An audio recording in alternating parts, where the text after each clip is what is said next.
Ryan O'Neal dated Joan Collins and Diana Ross, in addition to the legendary actress Farrah Fawcett, enjoying star-studded relationships. Following the peaceful demise of the attractive actor, who was among the top movie stars in the world, tributes have been given today. Sportscaster Patrick O'Neal of Los Angeles spoke on Instagram today about the passing of his dad, who he loved very much. "My dad passed away peacefully today, with his loving team by his side supporting him and loving him as he would us," he stated. At the age of 82, the star's cause of death remained a mystery.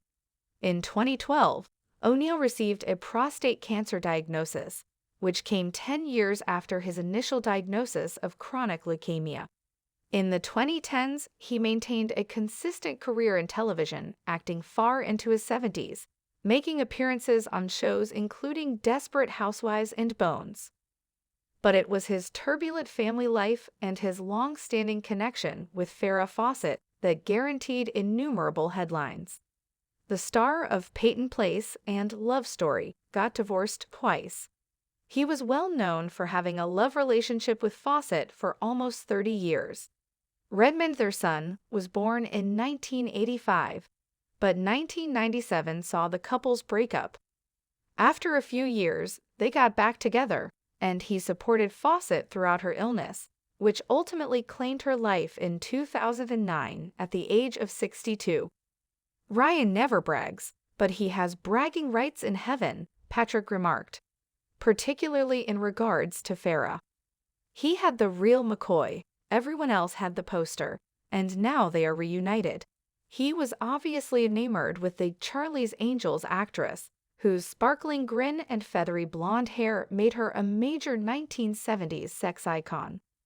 In an interview on The Late Late Show with Ryan Tabritti, O'Neal talked about how he first met Fawcett at a racquetball match at the home of Lee Majors, to whom Fawcett was then married.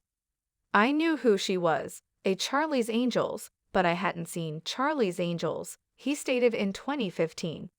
"I was unaware of the extent of her fame. I walked outside to play and noticed her in the driveway. She was amazing, my goodness." Additionally, O'Neal stated to People magazine, "I never loved her on a day." Sylvia Dorsey, a friend of Fawcett's, reportedly told Oprah Daily, "Ryan was the love of her life. I doubt she was content without him. They had intense loves and fights. It was never monotonous. Together, they exuded energy." The television series Charlie's Angels featured Fawcett as one-third of the crime-fighting trio, together with Kate Jackson and Jacqueline Smith in 1976. To solve crimes, they pretended to be strippers and hookers while wearing bathing suits. Millions of copies of a poster featuring her in a skimpy red bikini was sold. Due to her marriage to the $6 Million Man star and Bionic Man Lee Majors, Fawcett was billed as Farrah Fawcett Majors at that time. She swiftly rose to prominence as the most well-known angel of all. In 2009, O'Neal stated that he had proposed to Fawcett, and she had accepted. "I've loved her more these past few years than ever. She doesn't want anyone to feel sorry for her or concerned," he continued. "She puts up a brave fight as if everything is fine, when it's not." A co-star in the 1973 film Paper Moon, Tatum O'Neal and actor Griffin O'Neal were born to O'Neal and Joanna Moore, his first wife, for which she received an Oscar for Best Supporting Actress. With Leigh Taylor Young, his second wife, he had a son named Patrick. Joan Collins was Mrs. Anthony Newley when O'Neal dated her. Crossed the Diva. Additionally, he dated music legend Diana Ross prior to falling in love with Fawcett. 2 years following her split with Bob Silverstein, Cheat Sheet said that O'Neal contacted the singer in an attempt to cast her in The Bodyguard in 1979. Soon after, they were seen making love in public. The couple had met years prior when their Malibu residences were next to each other. However, J. Randy Taraborelli's Diana Ross, a biography, claims that he broke up with the celebrity because he was tired of her diva-like behavior.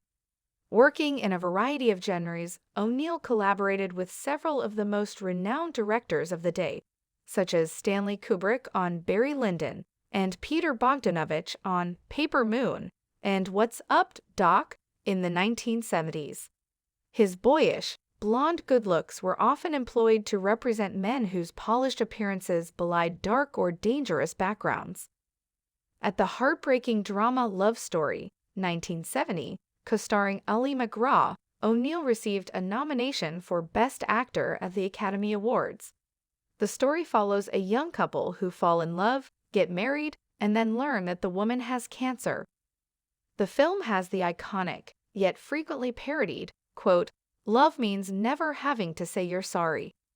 Following his breakthrough performance in Love Story, O'Neill was vying for practically every big Hollywood leading job.